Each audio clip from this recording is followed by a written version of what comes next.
Iyi ni radio BBC gahuza miryango. Ivuga i Londres kuri metero 19, 25, 31 na 41 ku mirongo ya FM mu karere k'ibiyaga binini no kuri internet kuri bbcgahuza.com.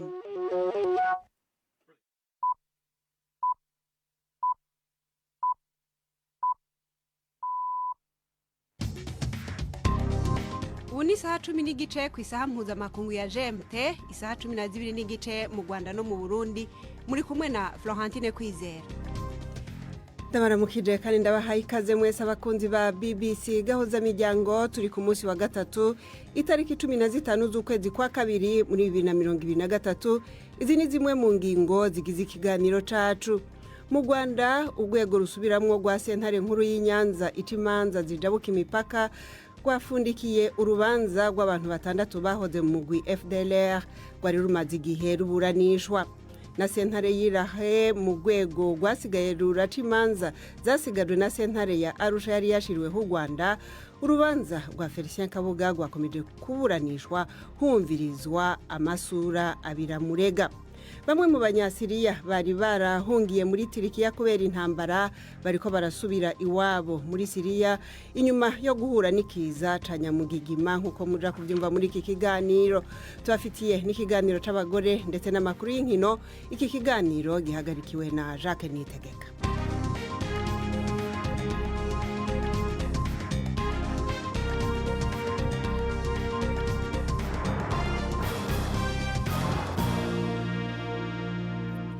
Idonido rero ni mukanya mubanze mutega amatwi amakuru yo hirya no hino ku isi avugwa hano kuri BBC n'amakuru mushikizwa na Prudence Ngiyumva. Umuyobozi w'umuryango w'ibihugu by'Uburayi na Amerika ukora ubutabazi mu rwego rwa gisirikare OTAN cyangwa NATO yavuze ko ibihugu biwugize biri kongera icurwa ry'intwaro zo koherereza Ukraine mu ntambara irwanamo n'Uburusiya bwayiteye, ariko ko icurwa ryazo ryihuse rikenewe. Igihe yavugiraga i Buruseli ku munsi wa kabiri w'inama ihuje ibi bihugu bya OTAN, umunyabanga rusange Jens Stoltenberg yavuze ko icurwa ry'ibitwaro birasa ibisasu ku butaka by'umwihariko riri kwihutishwa. Amerika n'Ubufaransa byasinye amasezerano, ariko n'ibindi bihugu by'inshuti nk'Ubudage na Norvege byarabikoze. Hari n'ibindi byamaze gusinya amasezerano n'inganda zikora intwaro, bivuze yuko ikorwa ryazo riri kwihuta. Ibyo biri gukora itandukaniro rikomeye. Ku ruhande rumwe birashoboka kongera umusaruro hashingiwe ku bushobozi bw'inganda zihari, ariko biranumvikana ko hagomba gukorwa ishoramari rishya, bikaba bishobora gufata ikindi gihe kirekire. Cyakora ubu byombi birakorwa, gukoresha ubushobozi busanzwe no gushora imari mu nganda ye. Ariko igihe yabazwaga niba yakwizeza ko Ukraine itazashirirwa n'intwaro, ntiyashoboye kugira icyo abyizezaho. Bwana Stoltenberg yasezeranyije gushyira ingufu mu kurinda ibikorwa remezo by'ingenzi biri munsi y'inyanja no gufasha mu kurinda Bosnia, Moldova na Georgia mu kwivanga ku Burusiya. Umunyamakuru w'Umurusiyakazi yakatiwe imyaka 6 muri gereza kubera kuvuga ko ingabo z'Uburusiya zagabye igitero ku nzu yerekanirwamo amakinamico muri Ukraine kikica abantu bitekerezwa ko bari mu magana. Maria Ponomarenko yahamijwe icyaha cyo gukwirakwiza amakuru y'ibihuha kuri icyo gitero cyagabwe i Mariupol mu kwezi kwa 4 k'umwaka ushize wa 2022. Igisirikare cy'Uburusiya cyahakanye uruhare rwacyo muri icyo gitero. Madamu Ponomarenko yabwiye urukiko ko akunda igihugu cye, ariko ko ngo urukundo rw'igihugu rutagombye kwerekanirwa mu gushishikariza icyaha cy'ubugome. Loni yatangije ikigega cyo gushaka miliyari 5 na miliyoni 6 z'amadolari yazafashwa mu bikorwa by'ubutabazi muri Ukraine no mu bihugu bituranye nayo muri uyu mwaka. Intambara imaze igihe igikabakaba umwaka kandi nta cyerekana ko yenda kurangira. Abanya-Ukraine babarirwa muri za miliyoni babaye impunzi, abandi nabo babarirwa muri za miliyoni bari mu gihugu nabo babayeho kubw'inkunga. Inkuru ya Imogen Fox uri Geneva murigizwaho na Jean-Claude Mwambutsa. Abantu basaga miliyoni 11 imbere muri Ukraine bakeneye imfashanyo nyuma y'umwaka w'intambara yasenya amazu yo kubamo, amashuri, ibitaro n'imitungo. Inkuru za Loni igamije kubashakira inkunga y'ubutabazi bw'ibanze, aho byihutirwa ari ibiribwa n'ibikorwa by'ubuvuzi. Hagati aho abagera kuri miliyoni 4,200 bahungiye mu bihugu bituranye nka Moldavie, Polonye, Romania na Slovakia nabo bagomba guhabwa imfashanyo. umuryango w'abibumbye uvuga ko igisubizo cy'uburayi ku kibazo cy'impunzi cyabaye ingirakamaro ariko ugateguza ko intambara itari bugufi kurangira. Impunzi z'abanyasiriya babarirwa mu bihumbi bahungiye muri Turukiya batonze imirongo ku mupaka bashaka gusubira muri Siriya nyuma y'umutingito wo mu cyumweru gishize. Bikurikiye amakuru ko Turukiya izoroshya amategeko agenga abinjira n'abasohoka, ikemerera impunzi gusohoka mu gihugu mu gihe cy'amezi nk'3 cyangwa 6 zikongera zikazagaruka. Nibyemezwa, ibi bizaba bigize impinduka ikomeye kuri politiki ya Ankara. Turukiya icumbikiye impunzi z'abanyasiriya barenga miliyoni 4 yakajije umutekano ku mbibi zayo kuva mu myaka mike ishize. Zimwe mu mpunzi nyinshi ndetse zitwaye ibyazo byose mu dushashi duto twa plastique zivuga ko zigiye mu gihugu cyazo kubera ko ntaho kuba bagifite nyuma y'umutingito. Iyi ni BBC Gahuza Miryango, urayumva no kuri Kisoro FM muri Uganda no kuri bbcgahuza.com. BBC yavumbuye ibimenyetso byerekana ko mu karere ka Tigray muri Ethiopia ubwicanyi bwibasiye abasivile bwarakomeje, kabone n'ubwo hasinywe amasezerano yo gushyira amahoro mu bikorwa mu mezi 3 ashize. Abakozi bo mu rwego rw'ubuzima, imiryango ifasha ndetse n'abantu ku giti cyabo bavuga ko ibitero by'ihohoterwa rishingiye ku gitsina bikorerwa abagore biri kuba ku rugero ruteye inkeke. Umwe mu baforomokazi mu bitaro binini cyane mu murwa mukuru w'akarere ka Mekele yavuze ko byinshi mu bitero byagabwe n'ingabo za Eritrea. Mu cyumweru gishize, perezida wa Eritrea Isaias Afwerki yamaganye amakuru yifatwa ku ngufu ndetse n'ubusahuzi byakozwe n'abasirikare be nk'ibintu avuga ko ngo bitabaho kandi byahimbwe. Muri Nigeria hadutse imyivumbagatanyo yatewe n'ibura rikomeje ry'amafaranga ryatewe na gahunda ya guverinoma yo gusimbuza inote zose zishaje. Mu mijyi ya Wari na Benin, amabanki y'ubucuruzi n'ibyuma bitanga amafaranga byatewe. Inyubako zigera kuri 2 zakongejwe. Mu mujyi wa Ibadan imihanda yafunzwe. Abigaragambya ntibishimiye ko nta note zihagije zihari zo gusimbura izishaje. Mu gihe cy'iminsi myinshi ishize ku mabanki hari imirongo kandi benshi mu mazu y'ubucuruzi yahagaritse kwakira inote zishaje. Ikirego cyagejejwe mu nkiko mu kurega leta cyasubitswe mu rukiko rw'ikirenga kugeza mu cyumweru gitaha, iminsi mike mbere y'amatora rusange. Florentine, urakoze Prudence Ngiyumva kuri ayo makuru ya BBC. Ibiganiro bya BBC Gahuza Miryango mukunda nk'amakuru, imvo n'imvano, urunana, ikiganiro cy'abagore cyangwa baza muganga, ubu biraboneka kuri podcast. Jya kuri bbcgahuza.com maze ushake ahari podcast. Amakuru yose y'uko podcast ikora n'uko wayishyira muri telefone yawe byose urabihasanga. Yarahejeje kubibabwira mu kanya perezida yuko abanyasiriya baharugwa mu bihumbi bahungiye muri Turkiya babonetse ku mupaka hagati y'ibyo bihugu byombi barondera kujabuka iwabo muri Siriya inyuma ya nyamugigima yabaye mu ndwi iheze. Ibi bikurikiye amakuru yavuga yuko Turkiya igiye korosha amategeko agenga bimukira bakemererwa gusohoka igihugu kumara amezi 3 canke 6 hanyuma bagasubira muri Turkiya. Hamwe ivyo byo kwemezwa azoba ari itegeko rikomeye cyane ubutegetsi bwa Ankara buhinduye. Turkiya icumbikiye abanyasiriya bagira ku miliyoni 4, ikaba yari imaze imyaka yarakajije igenzura ku mipaka. Lohabika, umunyamakuru wa BBC, yageze ku mupaka wa Turkiya na Siriya ku cambu ca Kabab al-Hawa, akaba yavuganye n'abanyasiriya bari muri Turkiya bari kubasubira iwabo muri Siriya na burya atakintu ngo basigaranye aho muri Turkiya. Inkuru yiwe mwishikizwa na Jacques Niyitegeka. Parikingi y'imodoka iri hafi y'umupaka yuzuye imiryango ikikijwe n'amavarisi arimo utuntu dukeya isigaranye. Impinja zifubitswe mu biringiti by'ibitirano mu gihe zimaze amasaha menshi mu bukonje zitegereje gusubira mu gihugu ababyeyi bazo bari barahunze. Iyi miryango yaraje muri Turkiya gushakisha ubuzima ihunze ibisasu byo mu ntambara yo muri Siriya, ariko amazu yabo mu mujyi wa Antakya yangijwe n'umutingito. Uko bwije nuko bukeye imibereho muri uwo mujyi iragenda irushaho kuba mibi. hakenewe cyane ibiribwa n'amazi kandi n'imirongo miremire y'abantu bategereje gukoresha ubwiherero n'inkambi zahubatswe n'imiryango itanga imfashanyo ni igisubizo cy'igihe gitoya. Abanyaturikiya n'abanyasiriya bose bari mu kugerageza kureba ukuntu bahava aho kuba mu binonko. Inkuru ya Lohabika. Igisirikare cy'u Rwanda cyatangaje yuko abasirikare ba Kongo barace ku mupaka w'u Rwanda uyu munsi mu bucagucagu, ariko kiza gusubira inyuma ingabo z'u Rwanda zimaze gusubiza. Nk'uko itangazo ry'u Rwanda ribivuga, ngo uku kurasana kwabereye mu gace katagiranye neko ku mupaka wa Rusizi, ngo nta muntu yaguye muri urwo ruhererekane rw'amasasu. Ku ruhande rwa Kongo, umuvugizi w'ingabo za leta FARDC yahakanye aya makuru avuga yuko ibivugwa n'u Rwanda ari binyoma. Umwuka ukomeje kuba mubi hagati y'ibi bihugu byombi inyuma yaho Kongo iregeye u Rwanda kuba inyuma y'umutwe wa M23, ariko u Rwanda rukaba rukomeje kubihakana. Ni inkuru ya Jean Claude Mwamutsi, Kigali. Mu itangazo igisirikare cy'u Rwanda kivuga ko abasirikare bari hagati ya 12 na 14 ba Kongo binjiye mu gace katagira nyirako ku mupaka wa Rusizi bakarasa berekeza mu Rwanda.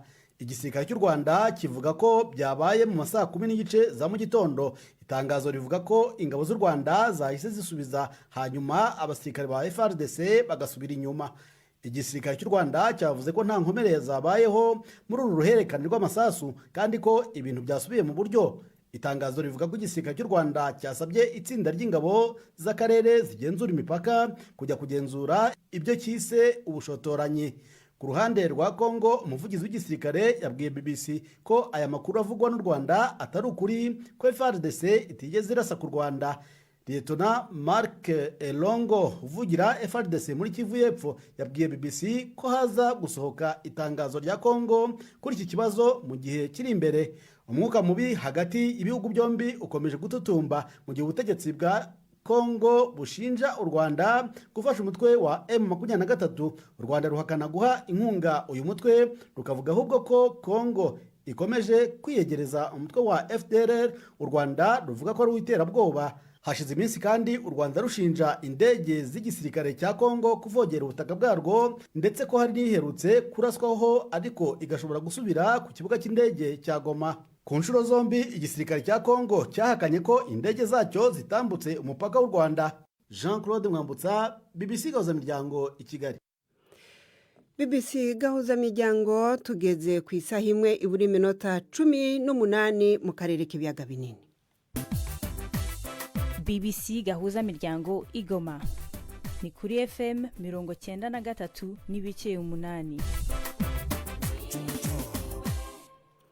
Dukomereze mu rubanza rwa Felicien Kabuga aregwa ibyaha bya jenoside yabaye mu Rwanda mu 1994 muri sentare mpuzamakungu irirahe mu Holande, aho kuri uyu wa gatatu umwunganizi wiwe yakomeje guhata ibibazo icabona kirega Kabuga ko mu rugo iwe kuko imironko interahamwe zahakorera imyimenyerezo kandi ko zica abatutsi muri jenoside. Ico cabona yavuzwe muri sentare yuko ari umututsi ataba kure yo kwa Kabuga kuko imironko yahaswe ibibazo n'umwunganizi wa Kabuga na bamwe mu bagize intahe y'abacamanza. Uyahawe izina rya CAB 035 mu kurinda umwidondoro wiwe yatanguye kumvirizwa kuva ejo ku munsi wa kabiri, akaba yarangije uyu munsi. Yishuye ari Kigali ahujwe mu buryo bw'ikoranabuhanga ry'amashusho n'intahe yarishashe irahe mu Holande, akaba hanumviswe n'icabona kindi kirega naco nyene Kabuga yahawe izina rya CAB ubusa kabiri. Mugenzi wacu Didier Bikorimana wo mu biro vya BBC i Nairobi yakurikiye iburanisha ry'urubanza guno munsi yifashishije nawe nyene umurongo wa internet mu buryo bw'amashusho, akaba natanguye kumubaza ivyo ikicabona CAB ubusa 35 yabadijwe ko uyu munsi. Umunyamategeko Emmanuel Altiti wunganira Kabuga yabajije umutangabuhamya CAB 035 impamvu mwibazwa rye ryo mu 2003 atavuze kuri Kabuga ariko mwibazwa ryo mu 2020 akamuvugaho, nuko asubiza ko byaterwaga n'ibyo abamubazaga babaga bamubajije avuga ko iyo bamubazaga ku bijyanye n'interahamwe n'imyitozo yazo nta kuntu atari kuvuga kuri Kabuga. Nanone umwe mu bagize inteko y'abacamanza yabajije kabu 035 impamvu muri imwe mu nyandiko z'ibazwa rye hari igika kimwe avugamo ko atazi aho interahamwe zabaga zirimo kujya, mu kindi gika akavuga ko zabaga zirimo kujya kwa Kabuga. Amusaba gusobanura iryo tandukaniro, asubiza ko iyo interahamwe zabaga zirimo kujya kwa Kabuga yazibonaga ari iwe, ariko ko iyo zabaga zivuye kwa Kabuga atashoboraga kumenya aho zabaga zirimo kwerekeza. Didier, wavuze kandi yuko wanumvise ko Kabuga ngo yasinziriye muri sentare, byagenze gute? Ubwo umunyamategeko Altito yarageze hagati na hagati mu guhata ibibazo umutangabuhamya kabu 035 yabwiye inteko y'abacamanza ko arimo kubona ko Kabuga aho yari yicaye yasinziriye. Ibi bikaba byari byanabayeho umunsi w'ejo kuwa kabiri, nabwo avuga ko arimo kubona ko Kabuga yasinziriye. Gusa nyuma gato y'uko yari abivuze kuri uyu wa gatatu, umucamanza ukuriye iburanisha Ian Bonomi yavuze ko noneho arimo kubona Kabuga yongeye kuba maso, asaba ko iburanisha rikomeza. Gusa Altito yasabye ko kunanirwa cyane kwa Kabuga kwitabwaho kuko afite uburenganzira bwo gukurikira iburanisha rye. Ni ukuvuga rero hari aho ryari ryahagaze? Ntabwo navuga ko ryahagaze, kabaye nk'agaciyemo, cyabaye akanya k'amasegonda umucamanza nawe agenzura. Nyuma uko yabivuze yavuze ko abona ko Kabuga yongeye kuba maso. Kandi hari n'ikindi cabona cumvirijwe uno munsi, we yavuze iki? Ni umutangabuhamya wahawe izina kabu 002 mu kurinda umwirondoro we. Yavuze ko mu 1994 yavugwaga ko yari mu bwoko bw'abatutsi, akaba yararokotse igitero cyo ku itariki ya 10 y'ukwezi kwa 4 mu 1994, interahamwe ngo zagabye ku ishuri rya Karama. Mu bana be 7 harokoka 4, naho abandi 3 baricwa. Gusa igihe nticyatumye umunyamategeko Altito amuhata ibibazo kuri izo ngingo yaramaze kuvugaho. Umucamanza rero ukuriye iburanisha Ian Bonomi yavuze ko iburanisha rizasubukura wa kabiri utaha, hazaba ari ku itariki ya 22 y'uko kwezi kwa kabiri. Arakoze Didier Bikorimana. Dukomereze mu Rwanda, aho urwego rusubiramwo rwa sentare nkuru iburanisha imanza z'ivyaha vyambukiranya imipaka ikorera i Nyanza rwafundikiye urubanza rw'abantu 6 bahoze mu buyobozi bw'umugwi wa FDLR. 3 bumvirijwe uyu munsi, bakaba bavuze ko batigeze baja mu mugambi wa FDLR wo kugaba ibitero ku Rwanda, kandi ko bindijwe muri uwo mugwi ku nguvu. Basabye kurekugwa bagasubizwa mu buzima busanzwe. Ubushikiriza manza bwamaze kubasabira ku munsi wa mbere umunyoro w'imyaka 25 ku vyaha vy'iterabwoba. Ni inkuru y'umunyamakuru wa BBC Yves Bucana yakurikiranye urwo rubanza. General de Brigade Leopold Mujyambere, uzwi ku izina rya Musenyeri, wahoze mu mutwe warindaga wari Perezida Habyarimana, yabwiye urukiko ko atemeranya n'ubushinjacyaha kuba mu gitero cyagabwe ku Rwanda cyiswe Oracle du Seigneur. Avuga ko nawe yacyumvise muri 2002 kandi nyamara cyarabaye muri 2001. Avuga ko yinjijwe ku ngufu muri FDLR foka kandi ko yafashwe yaramaze gusezera muri uwo mutwe, ko atafatiwe ku rugamba ahubwo yashakishaga ibyangombwa byo gutaha. Yasabye kugirwa umwere, avuga ko ibyaha ashinjwa ntabyo yakoze. Ati turasaba amahirwe yo kujyanwa mu ngando imutobo nk'abandi twari kumwe muri FDLR foka. Emmanuel Habyarimana we yavuze ko yari mu nkambi muri Repubulika Iharanira Demokarasi ya Kongo, kandi ko yagiye muri Kongo ahunga, yaza mu Rwanda hakaba intambara agasubira muri Kongo ahunza amasasu cyane cyane, kandi ko bamwe mu bagize umuryango we bari bamaze kwicwa. Avuga ko yajyanywe ku gahato mu barwanyi ba FDLR foka. yahakanye ibyaha byose aregwa, avuga ko abashinzwe umutwe wa Paris Arir waje guhinduka FDLR Foka barimo Generali Paul Rwarakabije aribo bakwiye kubibazwa. Uwitwa Emilien Mpakaniye yavuze ko atigeze agera ku butaka bw'u Rwanda kandi ko yafashwe nyuma y'uko asezeye muri FDLR Foka kubera ikibazo cy'uburwayi ngo ajye kwivuza. Ahakana uruhare rwe rwose mu bitero by'uwo mutwe ku Rwanda, agasaba urukiko kurenganurwa ngo kuko nawe yinjijwe muri FDLR ku ngufu. Ku wa mbere w'iki cyumweru ubushinjacyaha bwari bwabasabiye igihano cy'igifungo cy'imyaka 25 ku byaha by'iterabwoba.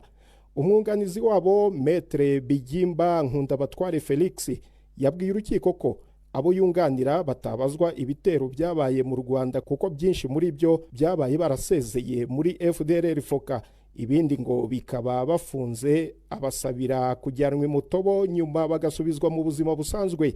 Urukiko rwatangaje ko rupfundikiye uru rubanza rukazasomwa ku itariki 20 z'ukwezi kwa kane uyu mwaka. Yves Bucyana, BBC Gahuzamiryango, i Nyanza. Urakoze Yves Bucyana. Reka naho duhonje abakunzi bacu ku runana rw'ejo.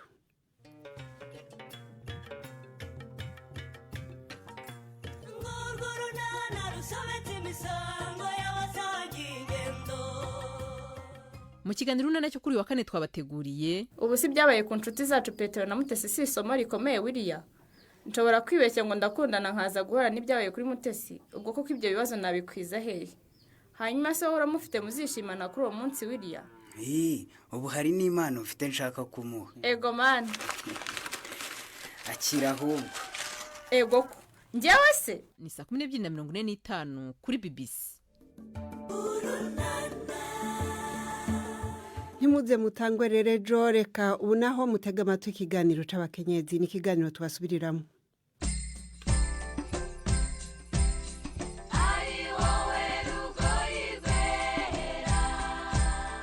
Uwera Ingabire Marie Reine ni umudamu ukiri muto uririmba injyana zitamenyerewe cyane mu Rwanda, zimwe bita classique na opera. Marie Reine usanzwe unaririmba muri korale zo mu rusengero yadusangije ubuzima ngo yatangiye akiri umwana muto. Voyez ce qu'il a fait de moi, une maîtresse, une poupée, ce qu'il promet, il ne le tient pas. Je vous en prie, parlez-lui, dites-lui. Byose ni indirimbo ariko bitandukanira mu njyana. Classique akenshi ni indirimbo zivuga inkuru ijyanye na emotion ariko zifite n'amajwi, uburyo agiye atondetse bituma nyine yitwa classique, gukomera n'uburyo nyine atondetse. Noneho opera definition twahita ko ari imwe, ariko opera hitandukanira na classique nuko ho baririmba ijwi riremereye cyane. Cya kabiri baririmba nk'abari gukina inkuru, na kuriya bakora ikinamico tumenyereye mu magambo, noneho ukayifata ukayishyira mu nkuru, ukayishyira mu majwi, abantu bakayiririmba. Nibyo bizwi cyane nka opera. Ni nabyo mperuka kukubonamwo muri concert cyangwa se mu gitaramo giheruka kuba, nabonye uririmba ariko unakina muri izo ndirimbo. Yego, nizo uko nizo nkunda, nisanze ari zo nkunda cyane. Umva byose narabiririmbye, ari R&B ariko nsubiramo indirimbo zisanzwe, ndirimba classique mu makorali atandukanye. Rero zose ndaziririmba ariko nkunda kwisanga cyane muri opera. Tumvise amateka. R&B wayiririmbaga mu rusengero se? Yego, ni mu kiliziya ndirimba cyane, ariko no mu kiliziya buri hari ibintu turirimba bijya kumera nka R&B. Za ndirimbo zirimo ingoma, mani dukunda byahebuje, shimirwa ibitangaza udukorera. Nk'iyo ngiyo ntabwo ari classique. Umva uyishyize mu njyana zisanzwe z'isi byahita byumvikana ko ari nka R&B. Cyangwa se no muri opera nabwo barayiririmba. Muri opera bazita recitative, ariko nabyo biba bimeze nk'ibyo twe twita hip hop. Nk'urugero hari indirimbo itangira ngo and I am all alone again, no way to turn, no one to go to, without a home, without a friend, without a face to say hello to. Urumva bijya kumera nkaho ari hip hop uri kuririmba. Batubwiye ko muri izo njyana zose wiyumvamo cyane opera. Byose wabigiye hehe Marie Reine? Nabyigiye mu rugo na YouTube. Urumva nakunze kuririmba guhera kera. Ntabwo mbyibuka ko nibuka ko inkoni nakubiswe ndi umwana nari nagiye kuririmba. nagiye kuririmba ndabura nkiri umwana batanga amatangazo muri Orenfort papa barambura ko aho najyaga kuririmba urumva nigiye nanjye ntibuka neza bikurana gutyo na n'isaha nyine ubuzima bwabaye iyo atari akazi gasanzwe n'ubuzima bwo mu rugo mba ndi muri chorale. Et pourtant, je t'adore, brigand, j'ai honte à l'avouer, je t'adore ne plus vivre sans. hanyuma mu by'ukuri aka kazi ko kuririmba ugakora nk'umwuga bimeze biti? Mbikora kubera ko mbikunda, ntabwo biraba umwuga kubera ko mu Rwanda ntabwo barabimenya. Uranavuga ngo ndashaka wenda umuntu ufite igitaramo wamuganda ndashaka kuririmbira opera no ku buntu bintu bisanzwe nkuvuga ngo ibyo bintu ni iby'abazungu.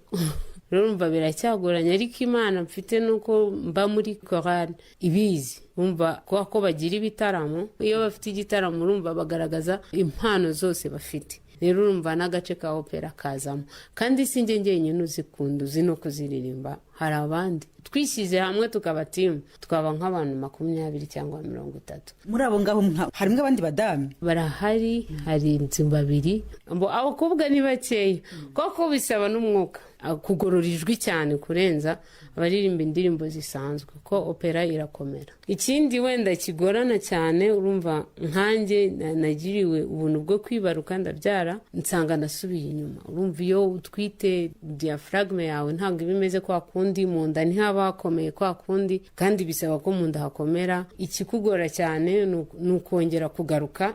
Warongera uragaruka noneho ku rugero wari ugezeho? Ntabwo ndarugeraho cyane, ubundi nko kuri 70 cyangwa 75. Nanjye nkomezamo imbaraga nzongera ngere hahandi nari ngeze nanakomeze nyine urugendo rwo gukomeza aho nifuzaga kugera. Kuko ko ari indirimbo zo hanze nyine na bya bindi bavuga ngo ni z'abazungu. Ubu ngubu turacyafite repertoire y'aba Italien, Abataliyani, Abafaransa, Abagerman n'ubundi aho izo ndirimbo zakomotse. Ntabwo mu Rwanda nabona bazikoze. Ubwo wabona ari twe tuzazihimba ariko bisaba imbaraga nyinshi. Urumva ntabwo ari indirimbo imwe uririmba, bisaba ngo ukore teatre imara nk'iminota nk'amasaha 2 kandi teatre mu ndirimbo urumva hari uguhimba inkuru y'ubwayo, gutekereza script yayo uko izaba imeze, noneho kuyishyira no mu ndirimbo scene byose urumva biba bikomeye. Ntabwo ari igihangano umuntu umwe nka Marirene yahita ashyiraho. Rero nkanjye w'umuririmbyi gusa ntabwo byose byahita byaza. Niyo mpamvu n'indirimbo nyinshi dufite nizo hanze twe dusubiramo. Iyo nari ngiye kubaririmbira yitwa J'ai perdu mon Eurydice. Si ton époux fidèle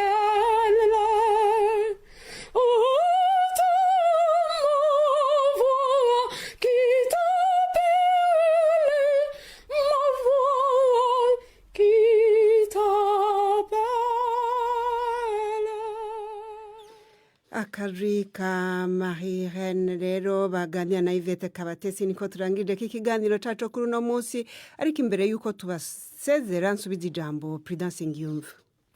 Umuyobozi w'umuryango w'ibihugu by'Uburayi na Amerika ukora ubutabazi mu rwego rwa gisirikare OTAN cyangwa NATO yavuze ko ibihugu biwurimo biri kongera icurwa ry'intwaro zo koherereza Ukraine mu ntambara irwanamo n'Uburusiya bwayiteye, ariko ko icurwa ryazo ryihuse rikenewe. Akaba yabivuze igihe yavugiraga i Buruseli mu nama ya kabiri, mu nama ku munsi wa kabiri w'inama ihuje ibihugu bya OTAN. Akaba rero ari umunyamabanga w'umuryango Jens Stoltenberg. Muri Nigeria ho hadutse imyivumbagatanyo yatewe n'ibura rikomeje ry'amafaranga ryatewe na gahunda ya guverinoma yo gusimbuza inoti zose zishaje mu mujyi wa Wari ndetse na Benin. Amabanki y'ubucuruzi n'ibyuma bitanga amafaranga byatewe, inyubako ebyiri zirakongezwa, naho mu mujyi wa Ibadan imihanda yo ikaba yafunzwe. Abigaragambya bakaba batishimiye ko nta note zihagije zihari zo gusimbuza zishaje. Florentine, urakoze Prida. Nanje nubabwira yuko igisirikare cy'u Rwanda catangaje yuko abasirikare ba Kongo barace ku mupaka ivyo bihugu byombi bihana, ariko ayo masasu ngo akaba ata muntu yo yageze ko. Twabwiye kandi kwiburanishwa ry'urubanza rwa Felicien Kabuga aregwa ihonyabwoko ryabaye mu Rwanda muri 1994. Urubanza rwiwe rukazosubira kumvirizwa ku munsi wa gatatu ku itariki 22 si kuwa kabiri nkuko twari twabibabwiye. Mwakoze abakurikiye mwese BBC gahuza miryango.